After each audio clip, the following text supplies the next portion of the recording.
तो इस नए विश्लेषण में आपका स्वागत है। आज हम 2026 के स्टेट असेंबली इलेक्शंस का एक डीप डेटा ड्रिवन एनालिसिस करने वाले हैं। अगर आप पॉलिटिकल साइंस के स्टूडेंट हैं या सिर्फ इंडियन पॉलिटिक्स को क्लोजली फॉलो करते हैं तो आपको पता ही होगा कि इन चुनावों ने देश की राजनीति को लिटरली हिला कर रख दिया है। ये इलेक्शंस एक मास्टर क्लास हैं ये समझने के लिए कि कैसे वोटर डेमोग्राफिक्स और पार्टी लॉयल्टीज अचानक से शिफ्ट होती हैं। तो चलिए बिना किसी देरी के सीधे डेटा में डाइव इन करते हैं। आगे बढ़ने से पहले पॉलिटिकल साइंस का एक कोर कॉन्सेप्ट समझ लेते हैं, इलेक्टोरल रीअलाइनमेंट। इससे आप पॉलिटिकल सिस्टम का एक अर्थक्वेक समझ लीजिए। होता क्या है कि अचानक से पुरानी लॉयल्टीज टूट जाती हैं, ट्रेडिशनल वोटर बेस बिखर जाता है और एक नई डोमिनेंट पावर उभर कर आती है।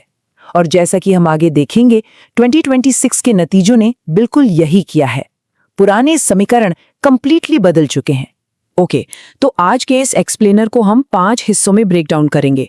पहले इस 2026 के भूकंप का मैक्रो व्यू लेंगे, फिर वेस्ट बंगाल और तमिलनाडु के हिस्टोरिक शिफ्ट्स को डिटेल में समझेंगे, उसके बाद इनकम्बेंसी का एनालिसिस और लास्ट में देखेंगे कि इस सबका राष्ट्रीय स्तर पर यानी नेशनल लेवल पर क्या इम्पैक्ट होने वाला है। तो सबसे पहले बात करते हैं 2026 के इस चुनावी भूकंप की, जिसने 5 अलग अलग टेरिटरीज वेस्ट बंगाल, तमिलनाडु, केरला, असम और पुडुचेरी को हिट किया है। अब जरा इस स्केल को इमेजिन कीजिए, 20 करोड़ 200 मिलियन सिटीजन्स, इतने मैसिव नंबर में लोगों ने इन इलेक्शंस में वोट डाला। ये कोई छोटा मोटा सैंपल साइज नहीं है, ये भारत के बदलते पॉलिटिकल मूड का एक बहुत ही सॉलिड क्रिटिकल बैरोमीटर है। जब 20 करोड़ लोग किसी नए पॉलिटिकल विकल्प की तरफ मुड़ते हैं तो आपको क्लियरली पता चल जाता है कि हवा का रुख बदल रहा है। अब सीधे चलते हैं अपने पहले और सबसे फैसिनेटिंग केस स्टडी पर, वेस्ट बंगाल। यहां पिछले 15 सालों से एआईटीसी का एक छत्र राज था, अनबीटेबल। लेकिन इस बार एक ऐसा ऐतिहासिक पॉलिटिकल रीअलाइनमेंट हुआ जिसने पूरी कहानी पलट दी। अब इस डेटा टेबल को ध्यान से देखिए क्योंकि ये सच में बहुत इंटरेस्टिंग है। एआईटीसी ने अपना लगभग 41% वोट शेयर बचा लिया। नॉर्मली 41% वोट शेयर मिलने पर पार्टीज बहुत इजीली सरकार बना लेती हैं, लेकिन फिर भी उन्हें 135 सीटों का मैसिव लॉस झेलना पड़ा। दूसरी तरफ बीजेपी 45.8% वोट शेयर के साथ सीधे 207 सीटें ले आई। पॉलिटिकल साइंस के नजरिए से देखें तो इसका मतलब है कि एआईटीसी का वोटर बेस कुछ स्पेसिफिक पॉकेट्स में हाईली कॉन्सेंट्रेटेड रह गया, जबकि उनके ओपोनेंट्स ने ऑलमोस्ट पूरे स्टेट में अपना प्रभाव फैला लिया। और ये शिफ्ट जमीन पर कैसा दिखता है? भवानीपुर और नंदीग्राम के इन नतीजों को देखिए। Leader of the opposition Suvendu अधिकारी ने एक बहुत बड़ा रिस्क लिया और चीफ मिनिस्टर ममता बनर्जी को उन्हीं के सबसे मजबूत गढ़ भवानीपुर में 15,000 से ज्यादा वोटों से हरा दिया। नंदीग्राम भी उन्होंने रिटेन किया। एक इनकम्बेंट सीएम का अपने ही स्ट्रॉन्ग होल्ड में इस तरह हारना पार्टी के पूरे फाउंडेशन के लिए क्रशिंग ब्लो था। इस नतीजे के पीछे की मैथमेटिक्स क्या थी?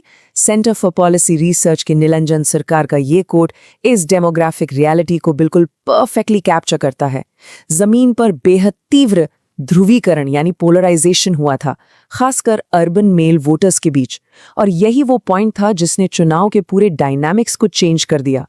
ये कंपैरिजन इस बात को बहुत ब्रिलियंटली इलिस्ट्रेट करता है। एक तरफ एआईटीसी की डिफेंसिव वॉल थी, उनका ट्रेडिशनल रूरल बेनिफिशियरी नेटवर्क, पर हुआ क्या? उनके इस मजबूत vote bank, specially minority votes में दूसरी छोटी पार्टियों ने सेंध लगा दी। माइनॉरिटी वोट का स्प्लिट हो जाना और दूसरी तरफ अर्बन हिंदू वोटर्स का सॉलिड कंसोलिडेशन, ये किसी परफेक्टली एग्जीक्यूटेड इलेक्टोरल रीअलाइनमेंट से कम नहीं है। ऑलराइट, अब अपना फोकस शिफ्ट करते हैं साउथ की तरफ, तमिलनाडु, जहां की पॉलिटिक्स हमेशा से डीएमके और एआईएडीएमके की डुओपोली यानी इन्हीं दो पार्टियों के इर्द गिर्द घूमती थी।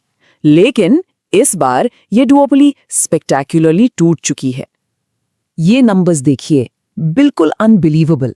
एक्टर थलापति विजय की नई पार्टी टीवीके अपने डेब्यू में ही 108 सीटों जीत गई।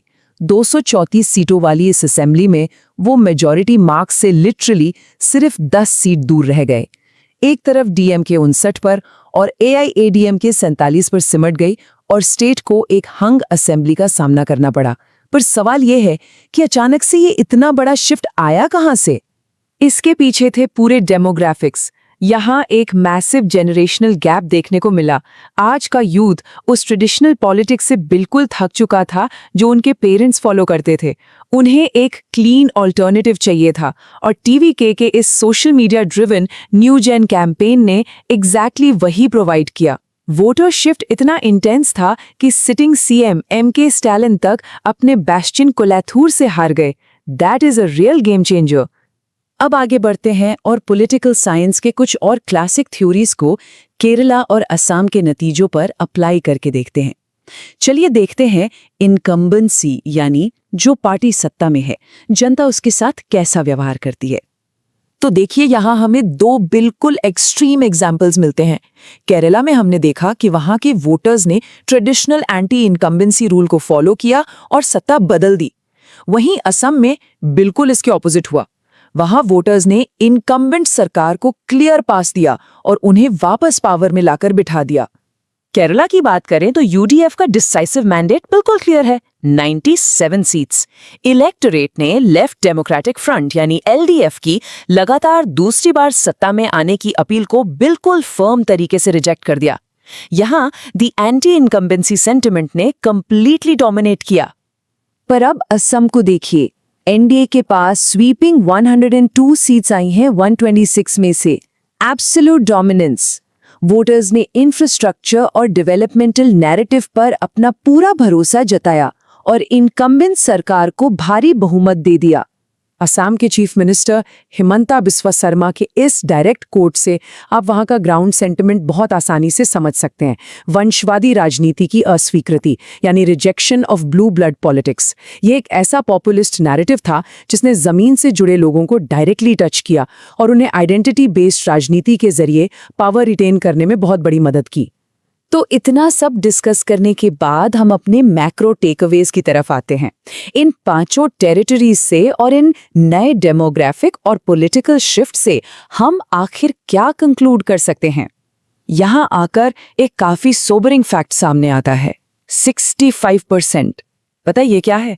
ये वेस्ट बंगाल के उन नए चुने गए विधायकों का परसेंटेज है जिन पर क्रिमिनल केसेस चल रहे हैं।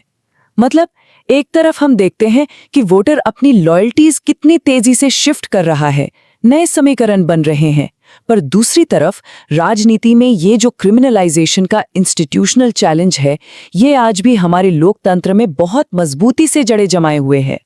और अब हम पहुंचते हैं सबसे अहम सवाल पर। इन रीजनल पावर डायनामिक्स में जो ये अभूतपूर्व चेंजेस आए हैं, फिर चाहे वो बंगाल में नया वोटर कंसोलिडेशन हो या साउथ में नई युवा फोर्स का उभरना हो, ये सब 2029 के आम चुनावों यानी जनरल इलेक्शंस की दिशा कैसे तय करेंगे? क्या आगे का नेशनल नैरेटिव इन्हीं नए शिफ्ट्स पर डिपेंड करेगा? ये एक ऐसा सवाल है जिसका जवाब आने वाले वक्त में भारत की राजनीति को डिफाइन करेगा। इस विश्लेषण को देखने के लिए और हमारे साथ जुड़े रहने के लिए आपका बहुत बहुत शुक्रिया।